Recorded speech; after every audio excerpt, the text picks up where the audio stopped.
response for somebody to believe it, is to be more persuasive. And the main difference that I would say is that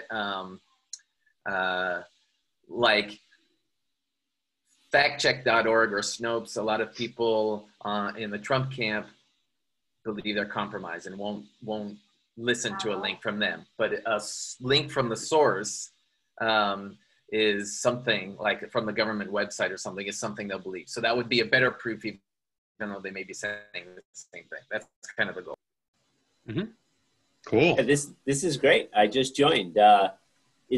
One functional question? Is it cool if we post why Soros posts as evidence if we're posting something on it? Yeah, that's if cool. You want to keep it separate. That's cool. I mean, if you think that is the absolute best proof, that's yeah, it. But generally, original sources are above. Yeah, for sure. I would see it going more the other way. I won't make it a habit. Yeah, I won't make it a habit. I just wanted to make sure if we should delineate it ahead of time. No, yeah, you can post whatever you want. The idea is to find the best one thing that you could send to somebody and say, there it is. That there's, the proof. Yeah, I dig it. I'll hop and get involved. Yeah, I think the one best thing, yeah, I don't know. Maybe I shouldn't talk about that. We'd move on to the topics, but that'd be great to discuss. I think that's a great initiative. I did start recording about the big halfway through Tim's thing, and I guess I don't remember even what topic we said we were going to discuss. We tossed out a bunch of things. There were things left over from last time, but most people agreed that we should go back to the actual modeling discussions, and there were a couple angles on that. One would be the glossary. Another would be kind of the feature list that we find is important. And I don't know if we fully finished reconciling our one-pagers. Like those would kind of be the main. Yeah, that'd be kind of good too. Right. Glossary so that would be the glossary thing came up in the context of data interchange too, right? Like the format for that. Yeah. Right. That's kind of the first step towards that specific goal, right? Is to get a common data format. I would say that the one pages are more along the lines of coming out with like an MVP feature set and a long-term end goal feature set.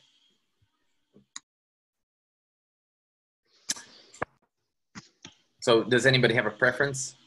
I mean, I guess we could go over going over the one-pagers as an easy thing to tackle. That might be good, especially since we just got in the Y source one. Although it's been such a while since I've read them all. But I know. That's anyone we're a little unprepared. So, I mean, I had a question on the Y source one that you guys might answer. You mentioned fundings and funders. Are you imagining that that's mostly grants and donations, or are any of your business models including VC or, some sort of revenue model? Yeah, I mean, there's a number of things that we've tried, and there's a number of ideas that feel a little bit long-term to us. And I don't think that we are hard and fast on exactly how this will work. I think we have a faith that it will work. Things that we've tried in the past. Early on, we were particularly interested in money that was not coming from VC, but was available to a for-profit entity, which is how we're incorporated at the moment. So we applied. I was involved in a research project that is related to IARPA. I'm not sure if you guys are familiar with that, but something in the intelligence community. And so there was a follow-up project to the one I was involved in that had a lot of overlap with us. So we were part of a big team that applied for some very significant money from the government that was related to helping intelligence analysts, communicate better. But our team did not win that. We also were part of a team that applied for an SBIR, the SBIR program, a Small Business Administration, and that was related when we were trying to be an education company.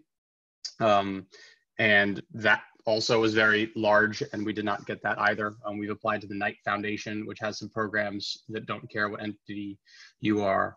And we've had some conversations with a small number of venture capitalists of the ilk who invest in, social impact organizations, and probably one who's, more of a regular Silicon Valley, wanted to wash my hands after the Zoom kind of thing. And my feeling from all of it is that because what we're asking people on the internet to interact in a way that they don't usually do. And my feeling is that we have to prove that we have to prove traction before significant funders are gonna believe in us. So we kind of have a bunch of ideas, and I think we've just been like, how can we get users and get a ball rolling with, blood, sweat, and tears in order to, and then take that traction and show that to funders of whatever type they may be. I think we're definitely hesitant about certain types of venture capital that could create, a lot of demand from other people to, twist the project in a certain kind of way. So that's something we're wary of, but we also like the idea of the project being sustainable and not reliant on external funding, or big foundations and so forth. So I think there's a lot of ideas, and remains to be seen, and we're open to lots of ideas. And our heads right now are on getting to the place where we can really get users in order to prove it to anyone and everyone. Yeah, I think though, even if you proved traction to a traditional VC, there's not a market for this tool that I've been able to find at all for any of these tools. So I don't think traditional VCs, I don't think we can offer them anything, because you think what they need is they need a 10x return in about 5 years. So that's what they're shooting for. And the minimum company that a traditional VC is going to invest in has to have a market, a attainable market cap of, nowadays, they're looking for something that has the potential of $1 billion company. If anything smaller than that, then they're not even touching it. You can get angels for smaller than that, and you can get impact investors. But I don't think we have a way, I don't think this is something, I can't think of a model that would make that much money. But anyway. Agreed that I just want to see if y'all had any thoughts that I hadn't thought of on how to do that, because that would be nice. but it's probably an impossibility. Yeah. Agreed that especially on the front end, it's probably more in the angel or in impact investment space that we would be looking for. In particular, like any sort of like significant funding from VC, as you point out, has a very specific time frame, and that's sort of the last thing we want. Yeah. Well, even without the time frame, I don't think that this is something people would be willing to pay enough money for that it would ever generate a ton of cash, unless I'm wrong. Yeah, which is sort of like who's going to pay for access to it, right? Yeah, which is sort of the realities of actually generating the revenue, which is sometimes divorced from growth projections and what people are willing to invest in. But I mean the dark side of this, which is kind of what my first ideas were years ago, was that it would be interesting for Google or something like that, because companies like that, social networks, really like tracking your likes. Imagine if you could track your actual political beliefs, right? That's the very dark side, and I gave up on that, and I wouldn't recommend going that way. But it'd be essentially data harvesting people's actual beliefs and things, which is a pretty terrifying idea. And that's why it's part of the white paper principles is to not do that, to keep it anonymous. And I guess I directed this call to a funding call, and that's probably not the purpose. So apologize for that. I'll just say, I mean, since we're here, I share all of your concerns, Bentley, and I don't necessarily disagree with any of them. but also like, you know, we're all still figuring out what each other's visions are for what this could be. And my hope, I have a belief that this can be bigger than a niche. I think this is an interesting way to engage with the news. So, I mean, I can imagine a world where even though only a small number of people are engaging with creating the arguments and adjusting them in a significant way, that this is a format to receive, you know, essentially opinion columns or hot takes that a lot of people like because it is concise, and the information resolution, like the amount of data you're getting and the amount of space that you're getting, is quite tight. And I look at like, you know, websites like Vox and Axios, and especially Axios, but a little bit of Vox, they're presenting their columns in a structured format. It's not just prose like Thomas Friedman or David Brooks. Like they're built, they have like headings, and there's a way in which they're presenting it, which is structured. And I feel like it's moving in this direction. So I can imagine where there's a significant audience for content delivered in this way, whether it's on the website or delivered into your inbox every week or something like that. And that opens up a. There's a huge difference between audience and revenue. So Wikipedia has the biggest audience of any website, but they have no revenue. So absolutely. So unless you're going to put a gate on it, or you do advertising, you can't monetize that. That opens up the. But that is a good idea. I'm sorry. I do agree with that as a potential direction. Sorry, go ahead, Tim. Yeah. So that opens up the concept that, you know, that we had talked about of an ecosystem that includes private companies, which would be, you know, what if it's a shared open public backend, and the money-making opportunity is commercial ways to present that, right? Because all the information's out there. Pardon.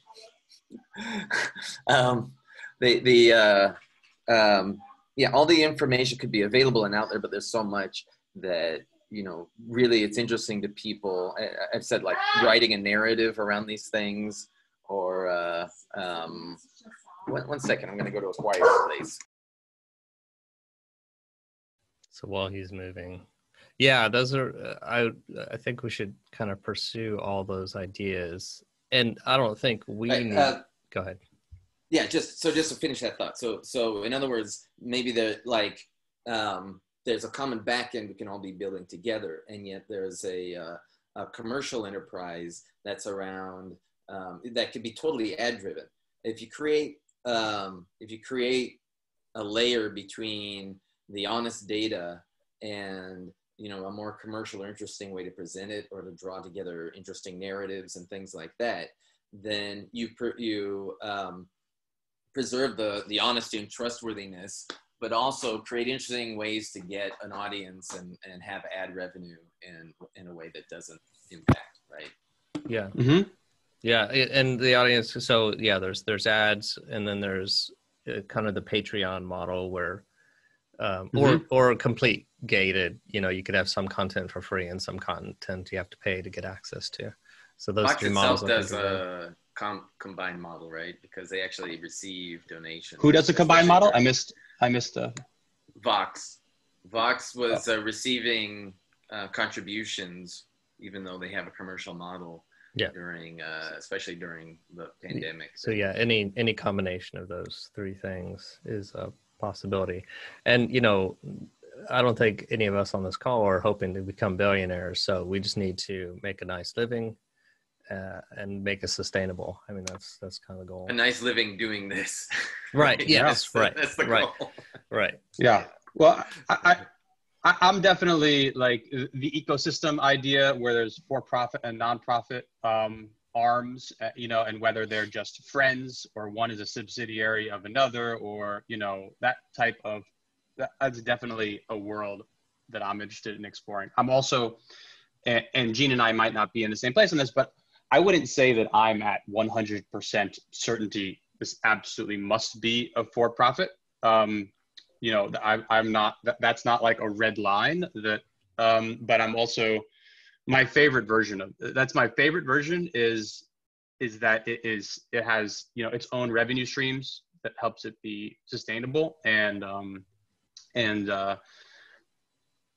you know, a combination, you know, having a little of one, a little of the other could be a good way to do it. So yeah, in fact, you know, one of the approaches that I'm kind of trying on the side, this is one of the things I was doing with Jamie is like, I have some commercial ideas, and in these commercial ideas, I'm able to throw away a lot of the principles,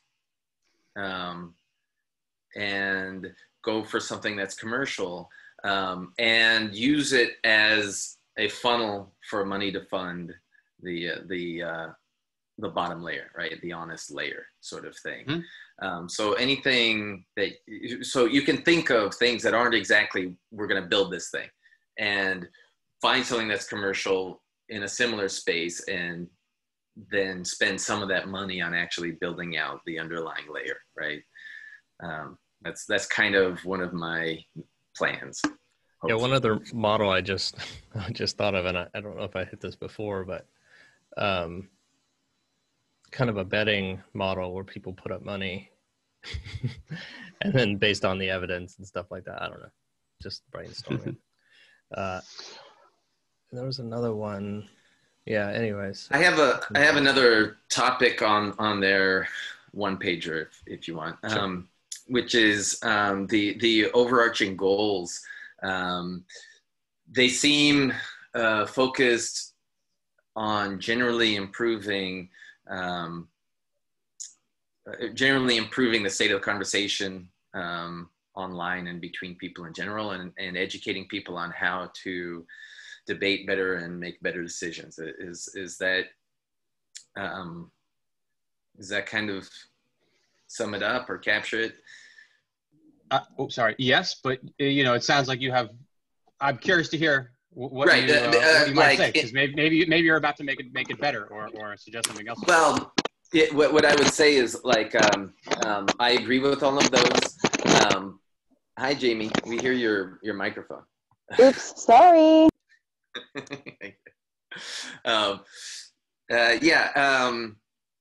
Like that. Those are all goals I completely agree with. A few things that I've put as goals are maybe both more concrete and more not aggressive, more audacious sort of, which would be I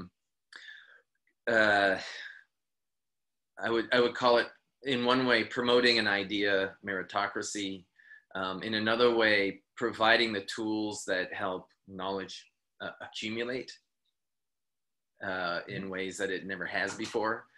Sort of resolving the problem of us having to, and this is something you've said many times in your presentation as well, is resolving the problem of having to copy arguments over and over and over again in an informal manner, right? To me, that's and another way that, like, CDL evolved out of people that met on the Democracy Earth group. I don't know if you know about the Democracy Earth Foundation, but like me and Venrix, yeah, I know, it's so long ago now, came out of a group that was dedicated to direct democracy, right? So it's a totally separate goal, but we believe that the information's necessary for that. But at any rate, the platform we found each other. We were working on this stuff before, and we all hit that because it's similar. And so I got distracted. I lost my train of thought here. Sorry. Oh, right. What they said, in, like, when they were first founding themselves, they did a very good TED talk that described essentially the problems with democracy and how it was designed for a time with horses and carts and things like that. And what we really need is to build the tools for democracy in the modern world, right? And so these all kind of come together to me as sort of, one of my objectives is to essentially fix the architectural problems in the internet, and build something that promotes an idea meritocracy. You know, Mm-hmm. I could go on and on, but like that's like one goal I might want to add there. Yeah, I feel aligned with you on everything you said just there. Totally.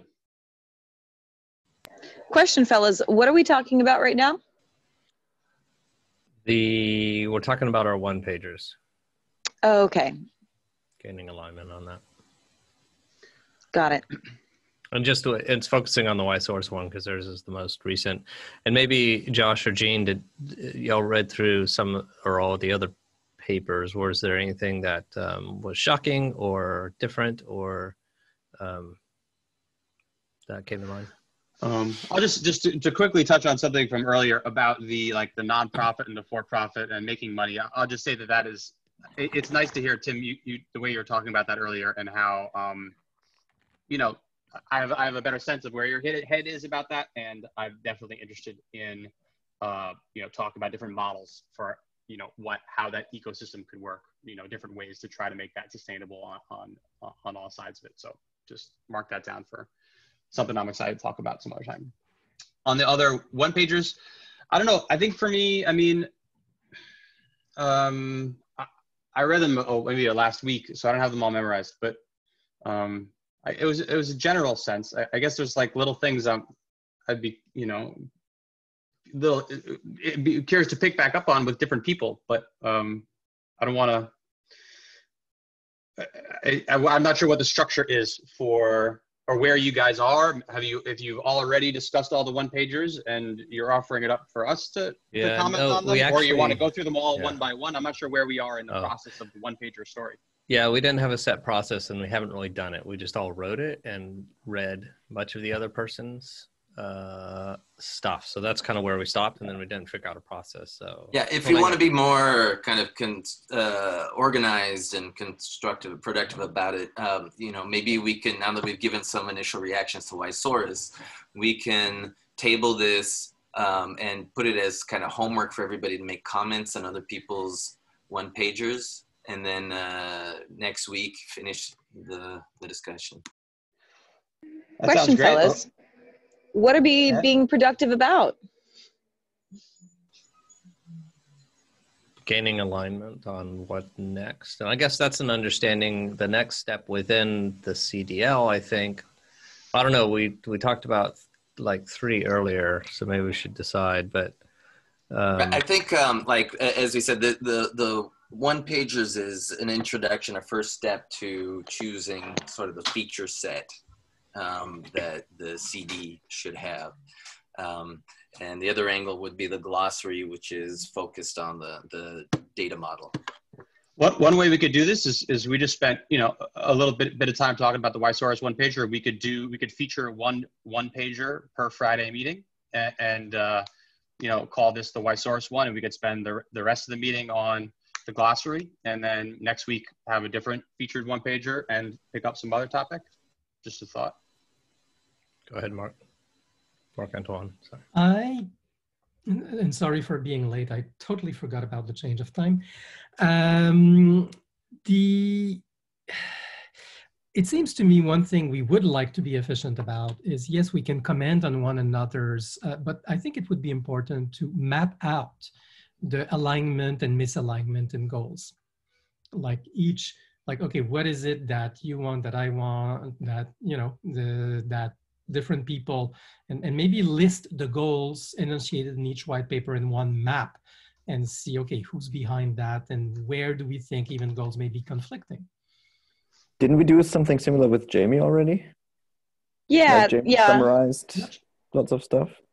Yeah, I'm guessing this is now like a separate undertaking to map overarching goals in alignment with Ysaurus now. So I think, yeah, I came in late as well, so not certain what's going on. Well, I mean, our goals is to figure out the features and the data format is probably kind of our next steps. But for that, alignment is also necessary. So maybe alignment conflicts just appear on the go while we're discussing about it. Maybe that's a better thing. instead of talking only very abstractly about alignment? I thought it was worth a meeting or two to just see if we had any differences, like Mark and Tuan said. I could imagine Well, a I mean, grid some of them where we already know about. Sorry. Yeah. just listen to you guys talk. Conference call. I could imagine, listen to you guys talk. I could imagine a grid where on the left is a list of questions that people submit that we think maybe we're misaligned on, and the columns are for each project.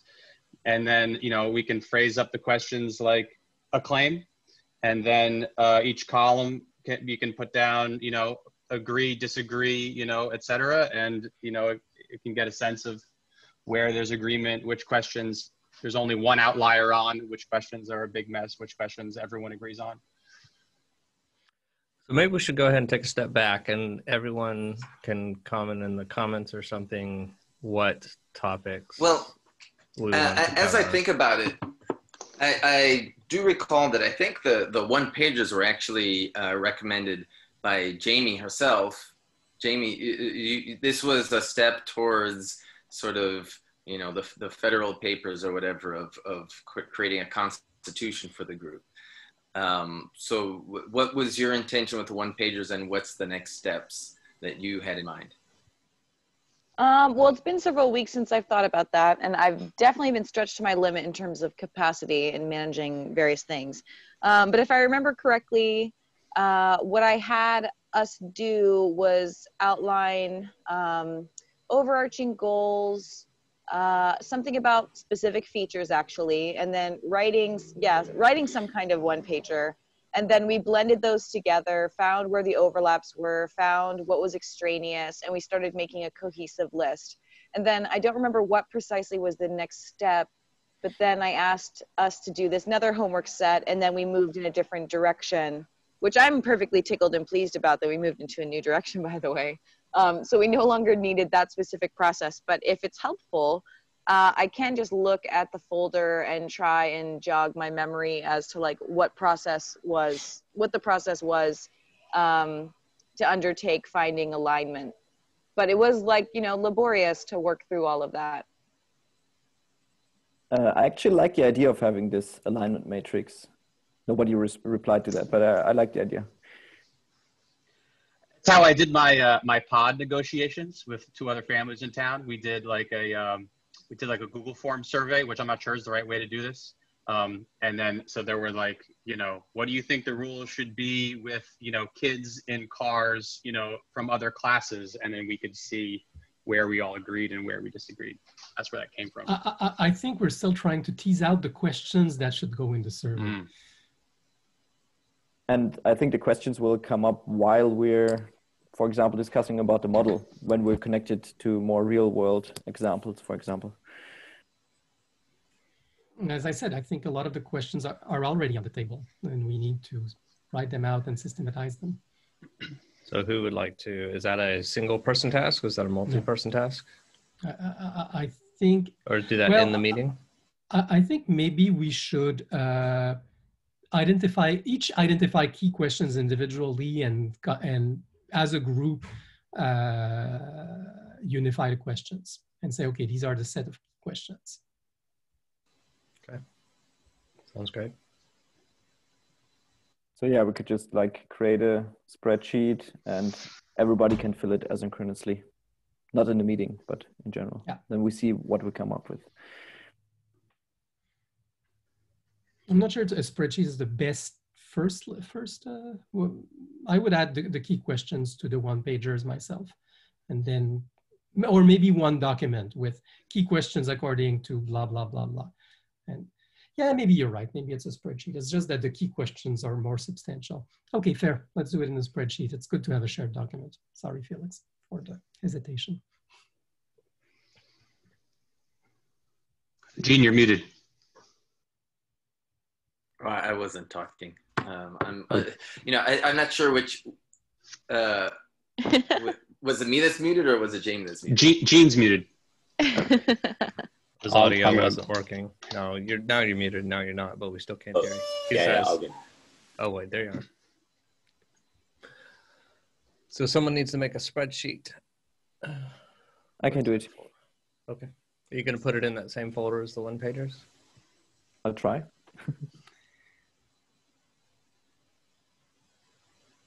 So perhaps data interchange or glossary on the path to data interchange? I think glossary really makes sense. Okay. Yeah, let's go with the model and the glossary. One problem I had with our approach for the glossary, we mentioned that we should try to anchor things in concrete examples. So that's one part. But also the glossary, I don't know, we were trying to agree on a single coherent set of definitions. And the problem with that was it didn't allow us to discuss variations. I don't know if you guys remember that. This is pretty clear in my mind. Mostly we focused around the multi-premise situation, right? And with multi-premise, we discussed our multiple ways to model. We need to at some point discuss the best way to model it if we intend to model it, right? And I think the glossary should support multiple definitions, but there are arguments to the contrary. Let me explain to the Wysaurus guys what this part of the debate was about, just so they're not lost on me. You're aware of like the traditional definition of an argument, right? Which would be, it's I don't know how the official definition. It's a statement or an affirmation. I don't know if we agreed on affirmation of one or more premises with an inference and a conclusion.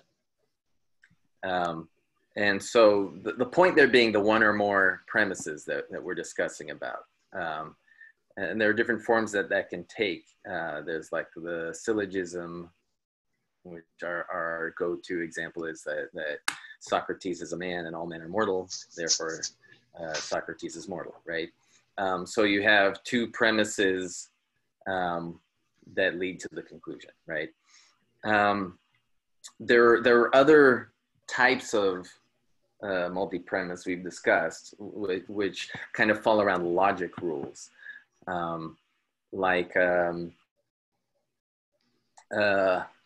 I like ice cream and you like ice cream, therefore we like ice cream, right? And that is false if either one of us doesn't like ice cream, right? But there could be an or situation as well, which is, one of us likes ice cream, right? And that's true if I like ice cream or if you like ice cream. Okay. So we've had discussions then around how to model this. Because I guess the classical way and the way it's implemented in debate map is as a multi-premise argument. And this is in essentially the canonical debate white paper definition of claim and argument, where and not exactly the way it's defined in our glossary, by the way. So that's a distinction that you'll have to kind of figure out and get used to. But the claim as the white paper definition of claims is it's essentially the truth part of something. It's something that is true or not true, and it can be used in arguments, and you can argue for or against its truth, right? And again, true is in quotes because we don't actually believe in truth. It's more like agreement. It's things that help people agree with it or disagree with it. Okay, so then an argument, as defined in the white paper, is taking a claim that is you agree with or not, people agree with or not, and use it to support or contradict another claim, right? Or another argument. Okay, so one way to model multi-premise would be essentially a composite of claims. Then you take the claims that you like ice cream and I like ice cream, and you put them together in one thing that together is you like ice cream and I like ice cream. And that is also a claim because it has true or false or agree, disagree on its own, independent of what kind of debate you're having, right? And then you can use that composite to then support or attack another thing, right? Or you could do that juncture in the argument itself, right? Which is that for this argument, I took the fact that Tim likes ice cream and the fact that you like ice cream, and I'm putting them together to support this thing that we like ice cream. So these are different modeling ways, and we had to reconcile that in the glossary of, well, when we say multi-premise, what are we talking about? So all that background, all I'm saying is, you know, should the glossary support both definitions? Like, in other words, it should have a definition of a multi-premise argument and a definition of a multi-premise claim, knowing that that the final model might only support one of these definitions. But we can then use these terms freely to facilitate communication, right? Yes, yes, there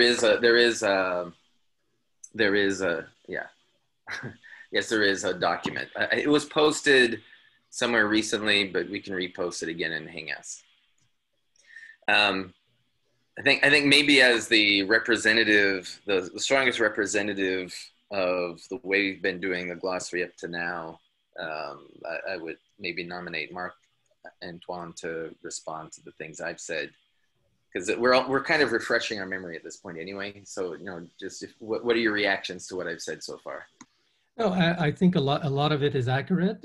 For me, one of the other arguments we were having that had an impact on whether we put the join in joining premises versus joining at the argument, it was about whether we could separate multi-premise arguments into a bunch of premise couples and like make a binary decomposition. And I was very much arguing against that. Because I was arguing for example, Bayesian causality, complex causality formula of argument to conclusion, which is rare but does happen in science, and where the premises are not always linearly decomposable, so to speak. And in that case, the composition formula is a thing in itself. And of course, we can push it as a composite before, but then for me, that was equivalent to pushing everything in the argument. I was mostly opposing the assumption of linear decomposability. It's more important to me than where it sits. The other thing we were having some disagreement about is whether we're speaking about the relevance, like Tim is very much saying, is this argument relevant to this, sorry, is this premise relevant to this argument? And for him, for Tim and others, relevance is a number in and of itself. Again, linear decomposition. And I'm saying, well, sometimes it can, the fact that it can be decomposed means it's linear decomposition, but the importance of the premise to the overall argument, if it's not totally irrelevant, again, is not necessarily linearly decomposable. So I was not sure it should decompose this way. So that's part of the arguments we're having. And my other generic, and I don't think anybody disagrees with that, but my generic viewpoint is that an argument is a claim. An argument in itself is saying, well, given these premises being true, we can assign, it's a truth table, right? We're saying, actually, and then we got into, do we decompose the truth table by row or by column? Tim will remember that.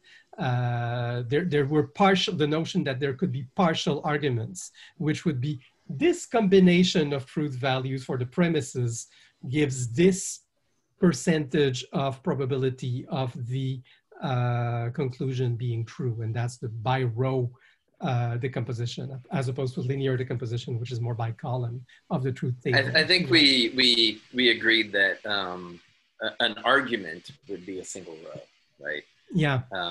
We did. So what that means is, you know, if there are multiple possibilities, like Donald Trump is going to win the presidential election, Joe Biden is going to win the presidential election, Kanye West is going to win the presidential election. You can see how those are three claims, right, that form essentially a truth table, because, you know, it's like one of those is going to be true and the others are going to be false. Hopefully hopefully there's only one true. Yeah. I'm noticing something listening to the conversation, though, just real quick, that it's really hard to follow without concrete examples. Exactly. I would almost say that I think that we need to step back and do that as a first step before we even do the glossary and do everything else. Well, I think it's a... Gene, go ahead. No, go ahead. I was going to say, yeah, I think it's more a matter of procedure. When you introduce a concept, you should give an example every time. So, you know, when you say it happens in scientific realms, maybe pause there and say, here's an example. And I would say the example should be couched in terms of, like, would this situation actually be something we would want in the canonical debate, right? Because, for example, truth tables are kind of hard to picture an end user feature that requires the support of a truth table as opposed to just the arguments. We actually came up with some, and we can get to that later on in advanced discussion, but you know, that's the way we should use examples to say, yeah, well, you know, how would we handle this case? Yeah, no, I agree. We should use more examples, and we did at times. It's true that we have a few documented, but not a lot. Not enough. But we did spend a lot of time on reinterpreting some basic examples many times. And I remember the Columbus example. We got a lot of mileage. Your example, Tim, that was an excellent example. I'm trying to remember something you brought in. Probably the shutdown one of is it better, you know, so how do you model, and you can think about how do you model this in Wysource, the debate, it's worth a complete lockdown will save more lives, will save enough lives that it'll be worth the economic damage, right? Mm-hmm. Because then you have multiple elements going on there, because you have a debate about, well, how many lives will a total lockdown save?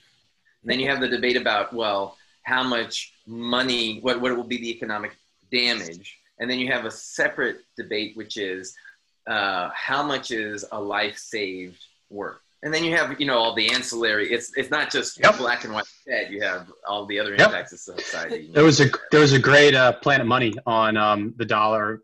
It was done during the spring during the pandemic about the dollar. Right, that's documented. I think that's puts on life and how that's changed. $10 million or something, right? Yeah. I don't remember. But the guy who runs the show is an old friend of mine. I try to listen to as much of I think their pandemic stuff is. Maybe Pulitzer. I don't know. We'll see. And it's an absolutely fascinating example, because there's a lot of people who could agree on the statement or disagree, doesn't matter, but think they have the same position. And then if you do a kind of plot of here's the economic damage, here's the number of lives saved, and here's the line where it's worth it, right? They would put the lines in completely different positions. That means that there's a lot of individual cases where somebody will say it was worth it, somebody says it wasn't worth it on concrete situations, though they all agreed on the statement.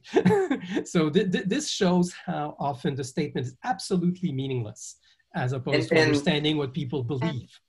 Right, and just to throw this in there, like for the society library architecture, this would be a category, which is essentially a container of argument types.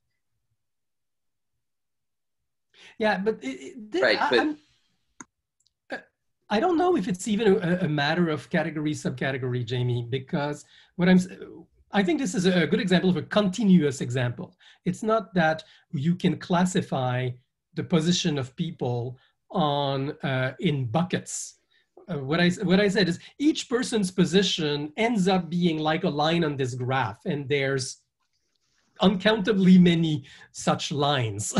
I'm being a bit flippant here with the math, but and there's no buckets that are obvious in how people would draw the line. Well, I understand that, but that's given that we have the benefit of actually being able to account for everyone's point of view. And like if such point of view actually could be accounted for, like most likely it would be a graph from a survey done in some form of media, in which case like that piece of media itself would be a part of that container for argumentation. So it's like, unless we actually have the benefit of that kind of data, I think the categorical node type still makes sense, because when we're dealing with like actual data that we do have our hands on, we can categorize a lot of this stuff and put them into buckets, even though like in the actual real world, which we don't have the benefit of extracting all knowledge from, it would be like just almost an infinite number of responses. I do get that. But that's the difference, right? Is like, there's only so much knowledge that actually gets to digitization that we can apply. So, and here's where we get to, it's also important to apply, what would this be useful for, right? This one example, I think, is a very critical example because it brings up a lot of modeling features that, some of the most complicated modeling features all at once. And I'll go the next level just to show you where this goes, because the society library, its goal is to just show what are the main positions out there, so people can understand them and agree with one or the other positions. But by that, it necessarily needs to limit the number of positions that it shows, right? Vision of the... Okay, just go ahead. I won't correct you, but go ahead. My vision of what the canonical debate should do, right? Involves, you have to resolve the problem then of, and this becomes multidimensional, which gets hard to show in a tree structure, right? Is, okay, there's all these arguments about the damage to the economy, right, for the lockdown. And so, a complete lockdown of 21 days will cost $1 trillion. And then you have that debate. A complete lockdown will cost $100 billion. You have that debate. And a complete lockdown will cost 10 trillion, right? Okay. So, and there's a lot of ranges of people that come out with different opinions. Now, first of all, how do you manage these arguments? Because you're going to say, well, this calculation shows it's going to be 100 billion. That argument, or that claim that is used as an argument, is going to support immediately the 100 billion claim, and immediately counter the 1 trillion and the 10 trillion, right? So if you're going to have to manually link those all up everywhere, it's going to start to get messy really fast, especially when you're talking about what's more or less a continuum of numbers. So, one concept that's in our glossary is what we call the mutually exclusive claims, right? These are claims that of all these, only one can be true. So that's a structure that we're discussing building in there. Then how do you build the organization of arguments in that case? We haven't even gotten to that point of the discussion. We have ideas. Now the next feature, and this is again tying the concrete example to a feature that I would like to see in the canonical debate, is how do you handle then, you've got this bigger debate, which is cost of lives lost lives saved is greater than the cost of economic damage, right? Okay. People have to go into the system and choose which ones they agree with and disagree with. And one of the features that I want to see in the canonical debate is roll-up scoring, right? It's like, well, allow people to look at the top and say, oh, yeah, I definitely think the lockdown is worth it. I agree. And then you go and look at smaller arguments and go, oh, that makes sense. I think, maybe it will cost this much. Oh, I hadn't thought about small businesses. Oh, I hadn't thought about other types of comorbidity or, and so on. What you want to be able to do is go and agree or disagree with lots of little things and roll it up and see how that compares with your original opinion, right? Mm-hmm. And that's how I think people will be drawn in to learn and understand on a deeper level a debate. So that being said, you've got essentially a container that is, there will be economic damage due to lockdown. But how do you plug that into this other claim that is one is greater than the other? And here's the final piece of modeling that we haven't finished discussing that I could see, which goes more towards a truth table, which is if you have a bunch of mutually exclusive claims and you've stated lots of opinions on different ones, essentially what you've got is a probability matrix that is, I 80% believe the 1 trillion one, there's kind of a 10% there and a 10% on the other. What that can roll up into is automatically say, you believe for this comparison debate that it's going to be 1 trillion. And that's the number we'll use. In other words, the claim that you most believe becomes the claim that carries forward into the following debate. So that's a lot to unpack, but I hope kind of the concrete example makes it understandable. Tim, can I tell you, it's funny enough, I've actually come around on roll-up scoring because we got a contract with a city to essentially create roll-up scoring on one of their decisions regarding single-member districts. Well, yeah, let's do it. Isn't that crazy? I was like, no, for so long. And then I get contacted. They're like, hey, we really want to make an unbiased decision. Can you help us? And we're like, okay. So we extracted arguments and claims from like their emails and meeting notes and recordings and newspapers and the mayor statement and stuff like that, and broke them down into sets. So it's like, here's all the arguments, like organized as pro con, and here are the sets, like essentially the little tree, and we give it to them chunk by chunk, and we just highlighted them in green and red, like which ones support the motion, which ones deny the motion, and for every set, you just select the one that convinces you that this is most true, and roll it up, and then you're leaning, and at least how serious in one direction or other your leaning is. And it's like, it's not a perfect decision-making tool because there probably should be weights for legal things and cultural things and blah, blah, blah. But it was a really good start. And they, the person that we worked with on the commission is interested in like perhaps giving us like a contract long-term. So. Is that an open use case or is that private? That's awesome. Well, I shared it with you, Bentley, because I thought you may be interested to use it for reason score. Yeah, yeah, definitely. Yeah, so don't share it. We can strip it. But... Right. Yeah. Okay. Yeah. If it's not, it'd be nice to have a public example of a real world case, but that's not it. I can clean it up a little bit more. Like I barely cleaned it up to give it to you, but I still left the source links. It'd be very easy to determine what city. Well. So I can clean it up some more. Well, I'm saying for promotion materials, it'd be nice if we had a city that was okay with us sharing. Oh yeah. Right. They will be after the fact. Right. So yeah, they officially. All right. Yeah. Then don't bother cleaning it up. We can prep the material, and then when they give the okay for the public release, we can use it as a live example. And it'd be interesting to use that as an example for my scoring system and Ysaurus, and we have several scoring systems. Yeah. And I mean, we're probably gonna keep trying to do contracts for this. We kind of like found a hit. We're like, oh, people pay for this. Oh, all right. Let me know when you want some features for it. Okay, thank you so much. Jamie, that sounds really awesome. Yeah. And we've done, so it's kind of cool because now we've done things at the city commission level, and then we've also been contracted to deconstruct and create federal legislation.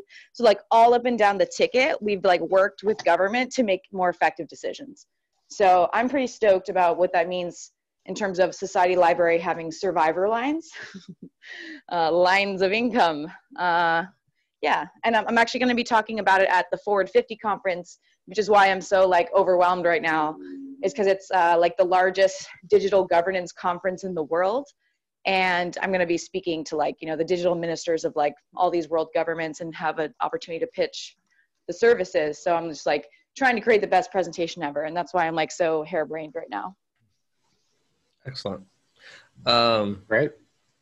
So Tim had to go. We've been an hour. I want to be sensitive to everyone's schedule. We can cut it off at the hour, or we could hang out. So whatever y'all. I have half an hour more time. Okay.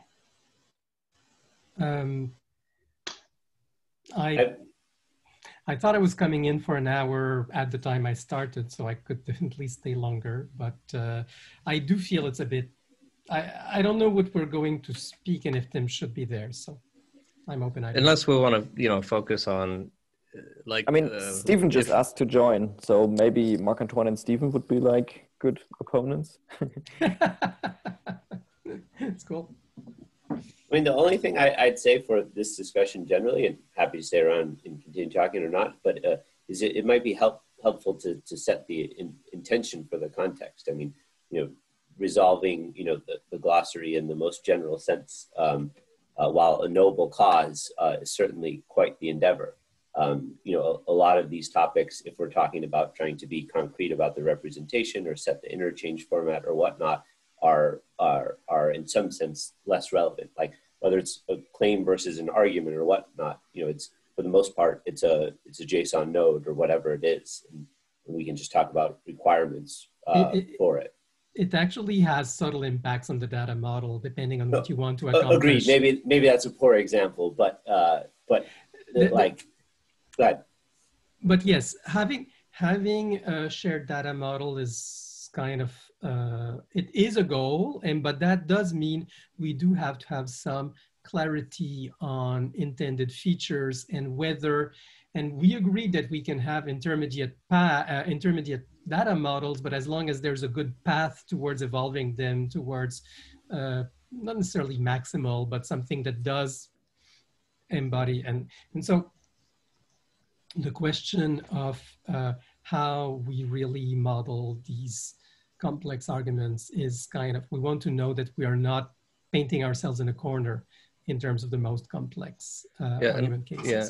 And I thought about that when we were talking about when you were expressing the difference between linear, the binary linear kind of breakup. Yeah. Yeah, it's just that if you have one of the models can do both and one of the models can only do one, so it adds complexity to take the bigger model. But I think flexibility is more important when we don't know what the heck we're doing. So maybe that should be one of our guiding principles in decision making. There's a distinction though between flexibility of the model representation, right? Which I think we can come up with some examples of things, you know, from various systems or just claims that want to be represented or whatnot that would sort of dictate, yeah, you need this, or maybe this is fundamentally unresolved and we need to work through it, which is great. Versus, you know, something like the distinction between like the very meaning of truth in the Socratic sense or something like that. Like, you know, some of these items, while critical to you know, humanity's understanding, could probably be tabled if what we care about is the data representation. We have to be hard agnostic about some of those philosophical questions. I do agree, Jean. Hi, Stephen. But yeah, my guiding point is I want to be able to represent pretty much anything that can be said in an argument. So the question of representation is important. Determining truth, I'll leave as a, what was it? Not exercise to the reader, but it's definitely a non-goal because I know it's never going to be done. And I think that's the one thing that we all pretty much agree on. Well, is that like, oh no, Bentley, well, yeah, fair. Well, okay, big T truth, little T truth. You know, there's what can we say is evidence? What is our understanding based on the available evidence? that truth. That is one of the definitions of truth. Yeah, yeah. I call it the likelihood of truth. And closer to objective truth, which we'll never get to, but there's a proximity. All right, but I just want to quest quickly. for truth is asymptotic, yes. Yeah, I just want to quickly acknowledge I sidetracked everything with my comment. So here's the thing, right? Sorry. No, that was me. Okay, anyway, so Marc Antoine, I understand your goal of wanting to be able to have some sort of structure that makes sense for whatever could be said in argument. I think, and this is perhaps what Jean is also proposing, that working with real world data is absolutely essential in creating data architecture, because from the work that I've done with climate change, like I have found some absolutely, literally nonsensical things that have been uttered about climate change. And the principle of the Society Library is, okay, they must have misrepresented this idea. We need to go find out what the original idea was. Like the statement, global warming isn't happening because of Venus. We're like, okay, well that just doesn't make sense. So we got to figure out what they actually meant. And we found a few potential arguments that are reasonable that they may have misrepresented in their memory or whatever. So I propose working with some real world data and at least having an example for every one of these terms that we're discussing, because I think it was said, like, we don't want to paint ourselves in a corner going overboard with complexity and specificity if that's not, or precision, if that's not necessary to accomplish at least like the first round of a project. So just saying I have climate change data. No, it's and this is where we do disagree. You said we all agreed on something. No, it's what I'm trying to say is, I think that, and that's what I call painting ourselves in a corner, limiting ourselves to initial goals. I mean, yeah, working with data, no problem. But gotcha. Limiting ourselves to initial goals can be a hindrance to further goals. Now, where I do agree is the further goals have to be well-defined with use cases and examples. There I'm with you. We don't want to get too abstract, though a lot of the abstractions of formal logic, and I'm the representative of having worked a lot on formal logic, have been, it's past experience. It's the past experience of logicians. And sometimes digging up their concrete examples takes time, but that doesn't mean they're not there. Sorry. Right. Yeah, I'm completely with Marc Antoine here, and yes, I'm also here with Jamie. Like we should have data for the model variants or model specifics that we're discussing, but all the simple models usually have been tried in different projects already, and many of the, most of them have failed. And I won't say that's the reason for that, but nobody has tried to have the most expressive model. And even though we have a very expressive model, we can still have good mappings to simpler models that can be visualized. Although there has been more complex models that have failed too.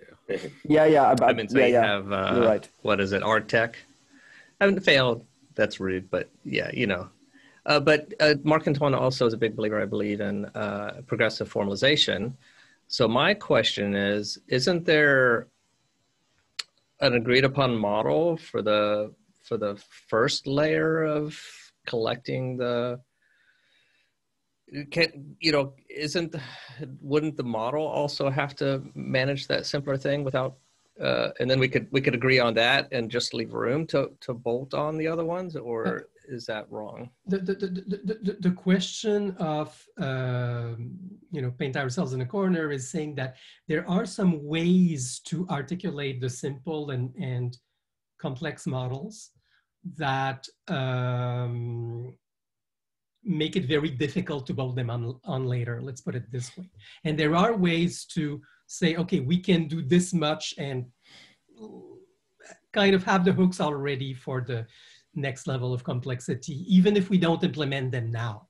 I'm not saying we have to implement everything now, but knowing what the next levels are allows us to design the initial layers in a way that we won't make it extra hard to add layers later. That's what I want. So I think we could even do that initial layer without having a strong, solid definition of those other layers. I think you understand it enough intuitively and some of us have some ideas that when we're building that simpler layer, we could raise flags and figure out that I'd like to focus on that central thing, and people have a responsibility of making sure we leave the hooks in the shape to allow that. I think the main thing, without having to formalize it. I think the main thing to be able to formalize it later is scope. You really need to, when you define a concept that you want to be able to progressively formalize, you need to know that's the scope of that concept. Right now, we have a less formal way of expressing that, but it's this scope of this thing that later on we might formalize further. If the scope of that thing is undefined and loose and broken, then Mark Antoine's point is true, then you can't really fix it later. But if we can draw some boundaries between things that we later on want to formalize further, then I think we can do both. Well, yes. I don't think we all have to agree on those things, though. Now, one of us just needs to have that scope in mind, and that person's responsible for making sure the initial designs allow for that. That's a pretty tall ask, though, to say you have the full scope in mind, because it's basically saying that you sort of have all not the even conditions. full scope. No, yeah. I'm not saying full scope, but any features or designs that people have in mind, they're responsible for making sure that the initial design does not preclude those. And here's a question. Fully, if I may, fully agreed there. I would say what I would like to see in terms of having the scope in mind is just examples. Like I fully agree that we want to be able to represent all arguments. So to me, like let's come up offline with a list of the tricky arguments that we feel we need to represent, in the data model or just broadly, and work through those. Right. I agree for any that go on the simple model. I think if it's the more formal model, I don't think we need to even discuss those or say those. It's the individual's responsibility that has that idea to make sure the simple model does it. None of us need to come to alignment on those things, unless when they're trying to put it in the model, we say, whoa, I don't want that complexity in the simple model. And then we argue only as necessary. So it's I disagree though. Least having we don't need to.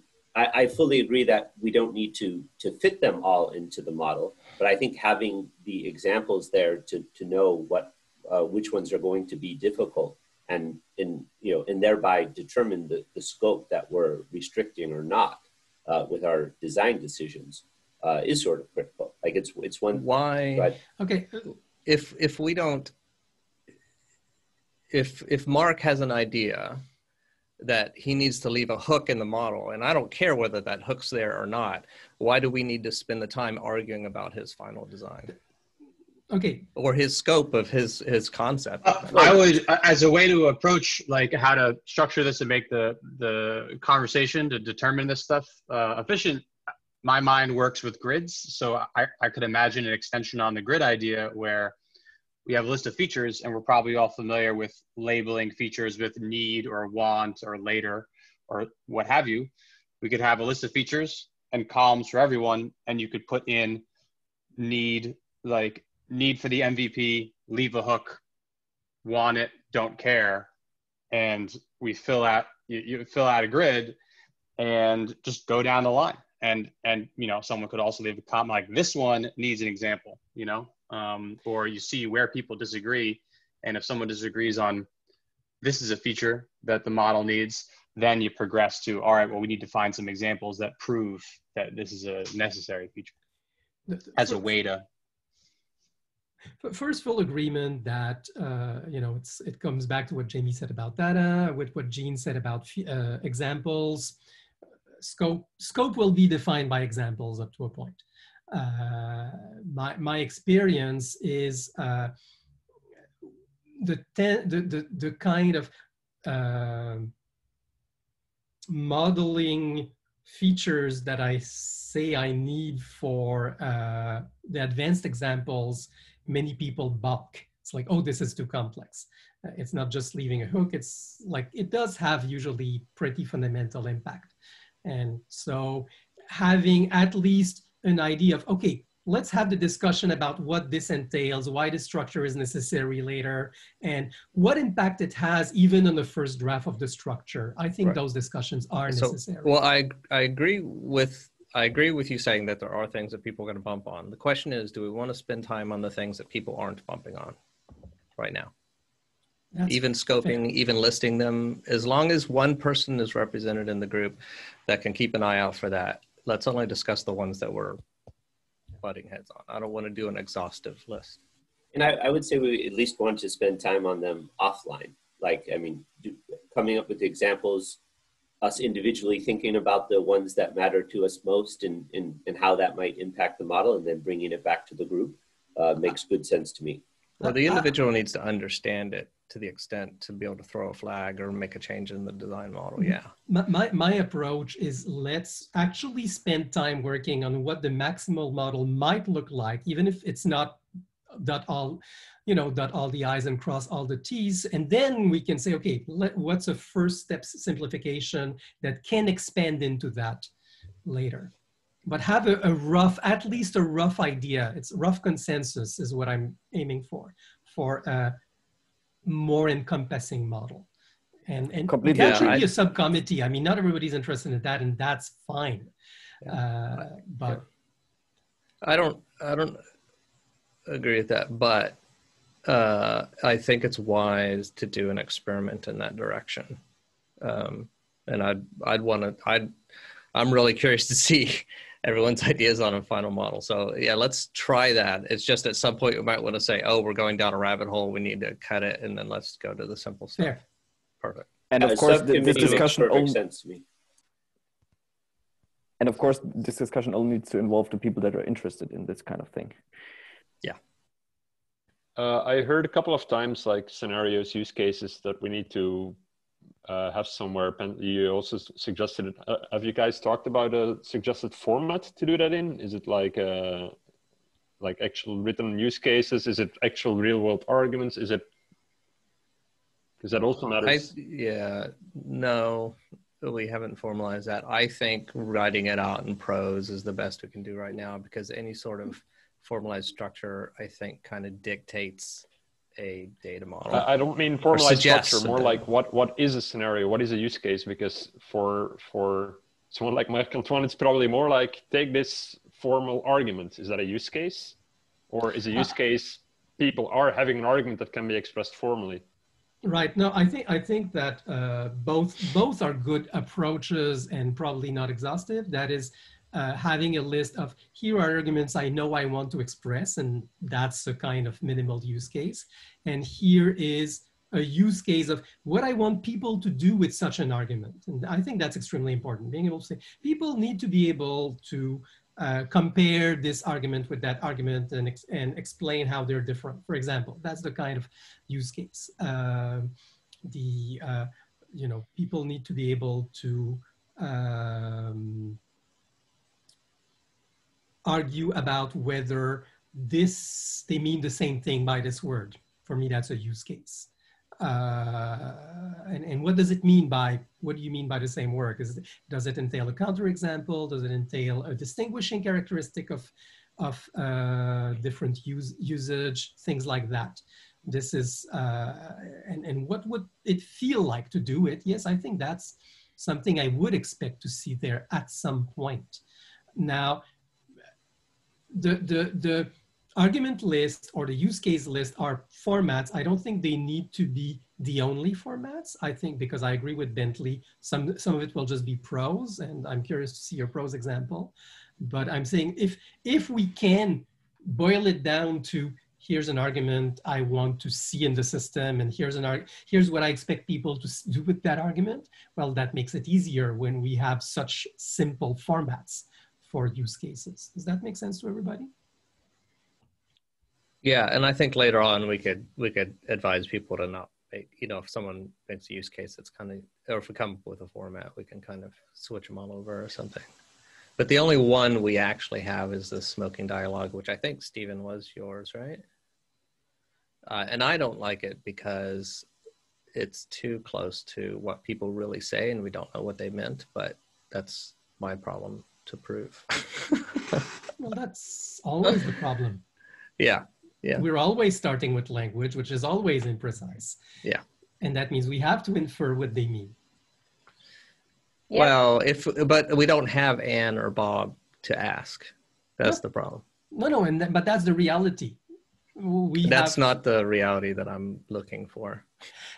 Okay, there are wonderful cases where the people are involved and we can say, is that really what you meant? And that's wonderful. And I do want that UX too, to be able to, but the first step is saying, there's an uncertainty about that statement. I think it means that, but the first step is actually asking, does anybody else have another interpretation? If the enunciator is there, wonderful. We can check with the enunciator. If it's not there, it's interesting to hear other hearers' interpretations and where they differ or where they converge. Yeah, let's discuss all that later. But anyways, so what I'd like to see is we have a folder I called it scenarios. We could rename it. And right now we just have the band smoking example, and then we have some archived ones that were some I tried in the past that were all, anyways, didn't work. So you can look at that if you want, but they were too formalized. And then I need to move. Let's just move that out. So yeah, I have to dig out Willard's book on argumentation because he gives amazing examples of implicit. Like he gives there's one example I remember where it's a whole argumentation without a single word. I think it's a homeless person coming up to a hotel and kind of giving a pleading look to the doorman, and the doorman has a kind of shrug, meaning can't do anything. And the homeless person walks away. And it's this whole, there's so much that is implied and not a word is said. It was quite fascinating. So do we want to talk about next steps? It's almost, we got about 7 more minutes till the end of the hour. What's our homework? Quite like the idea of us all taking a stab at putting together some sort of prime examples list in our own prose and perhaps combining that in whatever way seems to emerge from it. So a list or just some examples? Let's each start with some examples and then we'll see if we can make them into a coherent list. Yeah, so if we could get them added, and actually, Stephen, if I could, this one is just a link to the document. The document's not actually in this folder. I wonder if you'd mind moving it in here. Yeah, I just need to figure out where in here is. So you should have access to a canonical debate lab folder, and then there's a scenarios folder in that. If you don't have access to the main thing. Share drives. It might be in the shared with me if you never added it to your drive. Anyways, you can hit me up and slap. Canonical debate lab. Which one was it then? Scenarios. Scenarios. And y'all tell me if that word's not obvious, or we could actually put multiple words because, I don't know. Works for me. So maybe homework should be everyone create a minimum 1 scenario.